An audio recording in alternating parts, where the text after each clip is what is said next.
pessoal, vamos voltar. Só um recadinho que pediram para dar, que ali fora a Bai está divulgando e aí no final do evento ela vai fazer um sorteio de um e-book. Aí quem quiser se inscrever para concorrer a mais alguma coisa, fica a dica. Bom, a gente vai agora para a última apresentação do professor Sandro Donani Massini.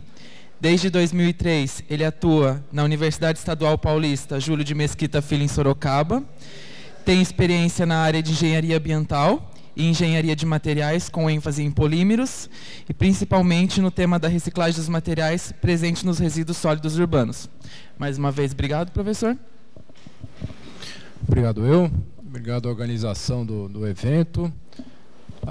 Obrigado a todos que estão aqui. Bom, eu vou falar da reciclagem, tá?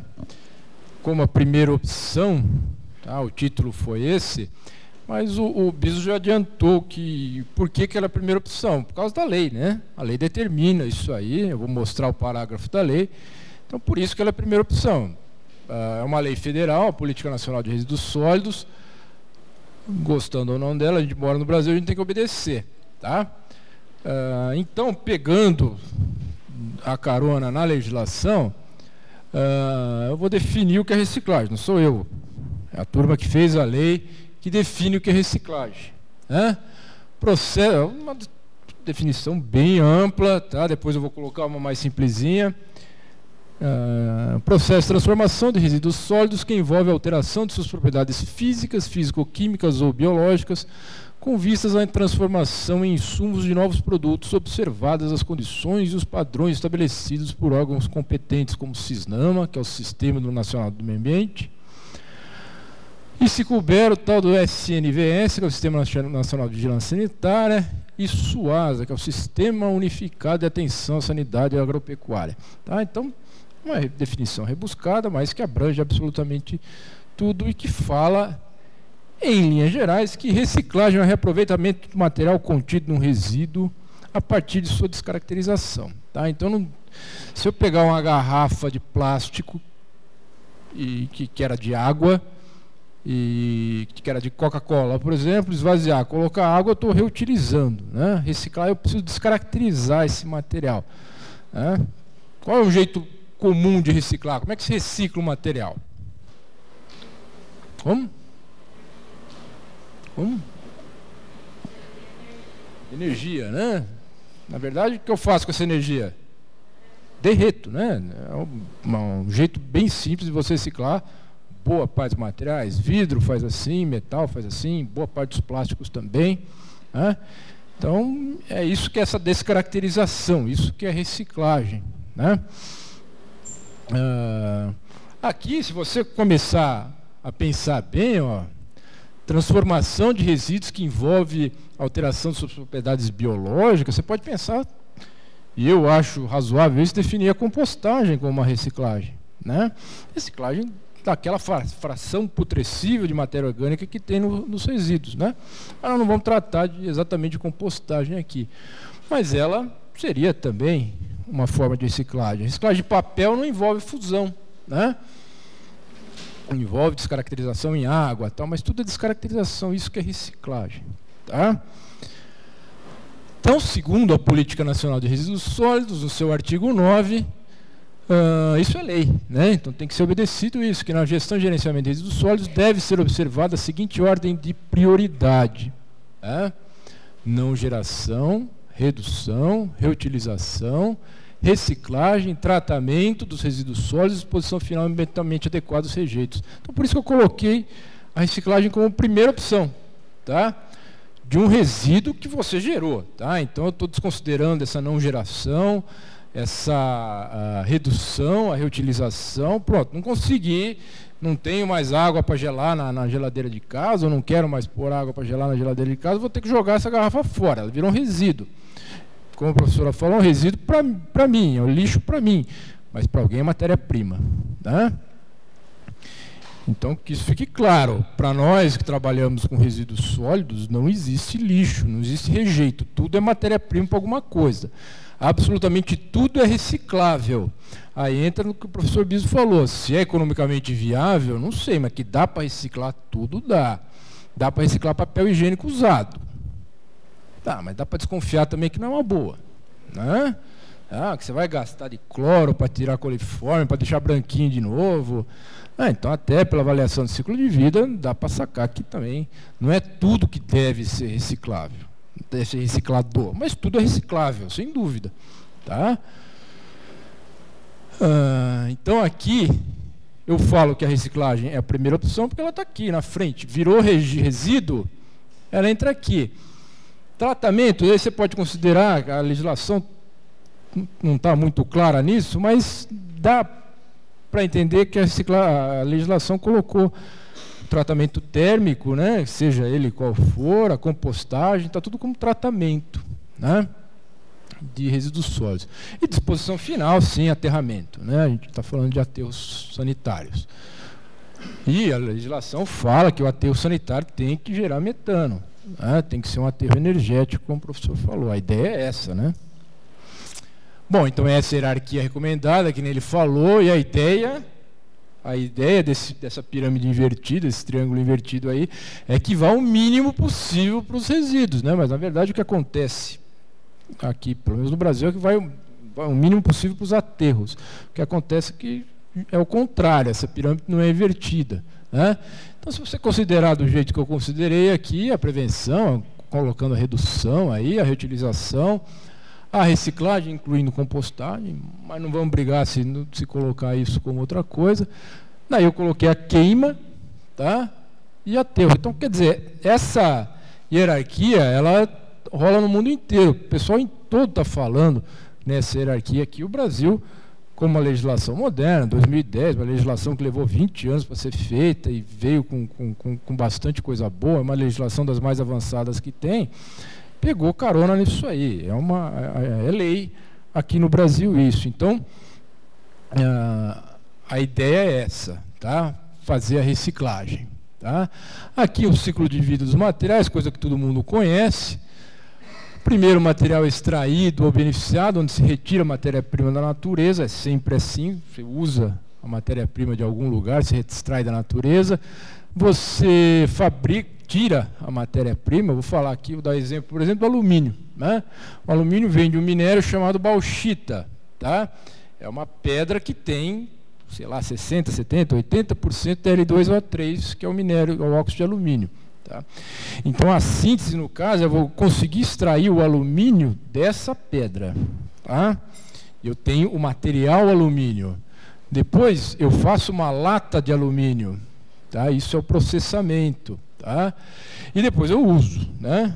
Encho de cerveja, vende, e aí eu tenho, na verdade, você compra a cerveja, você compra refrigerante, mas você acaba comprando a lata aí como junto. Tá? E depois que eu uso, aí esse negócio vira um resíduo para mim. Tá? Depois eu me livro do resíduo, né? Que nem a professora falou. Pergunta para uma criança, por exemplo, onde vai o lixo? Criança de 4, 5 anos responde, o lixeiro leva. É isso aí. Depois, o que a maioria quer do lixo é distância. Né? Para onde vai, o que vai ser feito, ninguém quer muito saber. Né? Mas é fato que a gente se livra, a gente descarta. É um jeito de você devolver o lixo para a natureza. O jeito errado, né? Mas é o jeito de se devolver para a natureza a hora que você vai para um aterro. Né? E a reciclagem estaria aqui no meio, entre o descarte e aqui, né? Onde eu tenho o material. E todos esses pontinhos, todas essas estrelas que eu pus, são processos que geram resíduos por natureza aí. Né? Tá? Então, todas as oportunidades de reciclagem aí. Tá? Então, a ideia é eu pegar um resíduo, antes dele ir para um aterro, por exemplo, devolver ele para o ciclo produtivo. Né? Torná-lo novamente um material útil, um produto útil. Tá? Bom, aqui é uma foto, uma mineração de bauxita. Tá? Mineração é uma atividade extremamente impactante. Né? Na verdade, tudo quanto é extração, tudo quanto é atividade industrial, assim, até agricultura, é bastante impactante. A mineração também é. Você começa a extrair, vai tirando da natureza para obter resíduos. Tá? É um minério a bauxita é o minério base para a fabricação do alumínio. Tá? Bom, alumínio. Alumínio até que é um minério abundante, né? Aqui está o que tem a crosta terrestre com relação à composição. Né? Você vê que 7,5% da crosta terrestre é alumínio. Então é um material abundante, mas não é muito bem distribuído. Boa parte do alumínio está aqui no Brasil. Tem países que sofrem muito com alumínio, precisam de alumínio, não tem tanto. O Brasil até tem, então o Brasil é um exportador de alumínio. Tá? Mas se você pensar bem, olha, começar a somar isso aqui, você tem 10, 15 elementos da tabela periódica que representam 99% da crosta. Né? Então aí que você fala em escassez de materiais, você fala em metais preciosos, metais que não estão aqui, né? Coisas que são cada vez, você tem pouco na Terra, né? Então para você ficar extraindo, aí chega uma hora que acaba. Né? E não é que vai acabar alumínio não vai, tem bastante, como dá para ver aí, mas isso vai ficar cada vez mais caro, né? Que você vai ficar extraindo, você está extraindo o que está fácil, vai ficando cada vez mais difícil. Tal. Então a reciclagem surge nessa concepção de economizar a retirada de matéria-prima natural da natureza. Matéria-prima natural da natureza é fogo. Tá? Ó, aqui o consumo de energia na produção de metais primários, é uma tabela que tem nesse livro aí, que eu vi, foi sorteado aí, né? O livro da professora Luísa Amano, da Cláudia e da Ellen. Aqui, ó, aqui está dizendo o seguinte, vamos pegar o alumínio de novo, tá? Metal primário é o que vem da bauxita, tá certo? Então, para eu fazer 1 tonelada de metal primário a partir da bauxita, eu gasto 17.600 kWh. Tá? Para eu fazer 1 tonelada a partir de latinha, metal secundário, eu gasto 750 kWh. Tá certo? Quanto vocês gastam em casa, na República tal? Quanto que gasta? Vocês têm ideia? A minha casa é 200 kWh por mês, tá? Mais ou menos. É uma média razoável aí, tá? Então se gasta aí, sei lá, 3, 4 casas iguais à minha para produzir 1 tonelada de latinha por mês, tá? Agora, se for a partir da bauxita, se gasta muito mais, né? É um processo, a reciclagem é um processo energeticamente favorável, né? Então eu gasto muito menos, por quê? Como é que se recicla alumínio? Eu derreto alumínio, pego um monte de latinha, coloco a 700 graus e derreto, né? Pô, para eu fazer alumínio a partir da bauxita é muito complicado, né? Eu pego a bauxita, moo a bauxita, tá? Jogo numa solução com soda cáustica, essa solução tem que estar uns 300 graus, a 150, a 20 atmosferas, por aí. Daí eu vou obter uma solução aluminato de sódio. Eu pego esse aluminato de sódio, jogo água nele para extrair a alumina. Tá? Eu filtro isso aí, seco e boto para calcinar a 1100 graus para eu tirar o oxigênio, a água quimicamente ligada para eu ter só alumina pura. E a alumina pura depois eu vou jogar numa solução com criolita. Essa solução com criolita vai estar 1000 graus. E essa solução com criolita eu vou dar um choque de coisa de 10.000 amperes pelo menos. A voltagem é baixa, mas o choque é muito elevado para produzir alumínio puro. Tá? Então se gasta muita energia nesse processo, tá? Para derreter latinha a 700 graus é muito mais simples. Tá? Então por isso que isso é o ciclo de vida, a produção do alumínio, né? Então por isso que a reciclagem é energeticamente viável, energeticamente interessante. Né? Pode ter um ou outro aspecto que não seja tão legal. A reciclagem de alumínio gera mais cloro do que a fabricação de alumínio a partir de bauxita. Tá? Você usa cloro e alguns cloretos que você precisa para reduzir a oxidação do alumínio da latinha. Tá? Mas é uma coisa que dá para controlar também. A reciclagem é uma atividade industrial, ela tem defeitos, ela tem seus pecados, né? Ela gera impactos, né? Mas geralmente os impactos são menores do que os da atividade da extração da matéria-prima virgem. Tá? Então, algumas das vantagens da reciclagem, isso É bem bacana, tá? Aqui um estudo que a gente fez lá sobre a caracterização, né? O professor falou que o pessoal está fazendo de Campinas, eu fiz de Indaiatuba, eu não, né? Não se faz um trabalho desse sozinho, fiz com um monte de gente, tá? A caracterização de Indaiatuba, que a gente dividiu aí em 27 itens, tá? Os resíduos em Indaiatuba e fez uma estimativa. Na época, em Indaiatuba, aqui pertinho, gerava 135 mil quilos de lixo por dia. Tá? Então, a gente fez aí, né? Ó, por exemplo, só lá, por dia, se jogava fora 54 mil quilos de resto de comida, se jogava fora 18 mil quilos de jardim, 5 mil quilos de fralda, 5 mil quilos de lixo de banheiro e coisa assim, né? A gente dividiu os plásticos aí, porque era o maior interesse nosso, mas a gente fez uma caracterização aí bastante interessante do que tem, né? A potencialidade que tem, tá?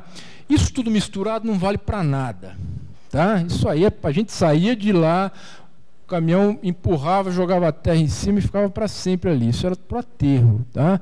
Uma vez que está lá, já era, né? Agora, se antes disso aí alguém tivesse feito separado direitinho, você conseguiria tudo isso de material, né? Material bom, alguns são bons para reciclar e outros não são, nós vamos conversar disso já já. Mas o fato é que tem um monte de coisa. Uma caracterização um pouco mais detalhada ainda a gente fez em Sorocaba, tá?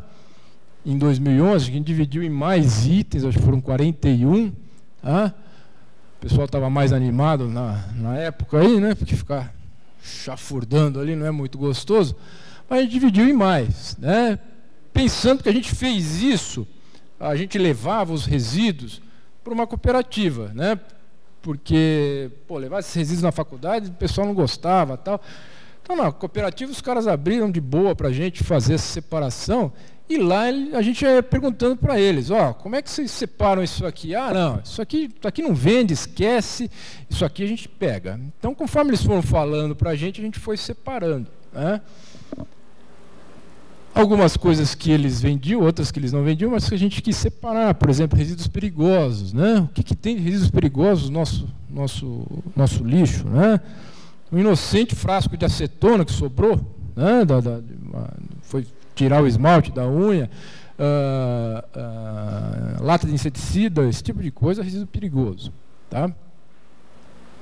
E outras coisas, dá para ver de tudo, né? Mas a média aí de Indaiatuba, 40% de resto de comida, 13% de lixo de jardim e tal, se mantém, né? Um pouco para lá, um pouco para cá, 50% seria mais ou menos os resíduos compostáveis, né? Daria para fazer compostagem, o resto aí, que foi falado aí, 30%, 40% de resíduo seco, e uns 10% naquilo que não dá. Por mais boa vontade que você tenha, você não pode falar que são recicláveis, porque não tem mercado. Né? É isso que nós vamos falar agora, a questão do mercado.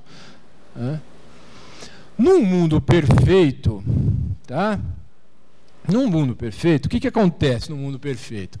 A coleta seletiva e tudo que é reciclável e tem mercado é reciclado. Tá? Então, se separa tudo, eu sou obrigado a fazer coleta seletiva, eu faço, vai para um lugar que alguém pega assim, ó, isso aqui tem mercado, eu vendo, isso aqui não tem, eu rejeito. Tá?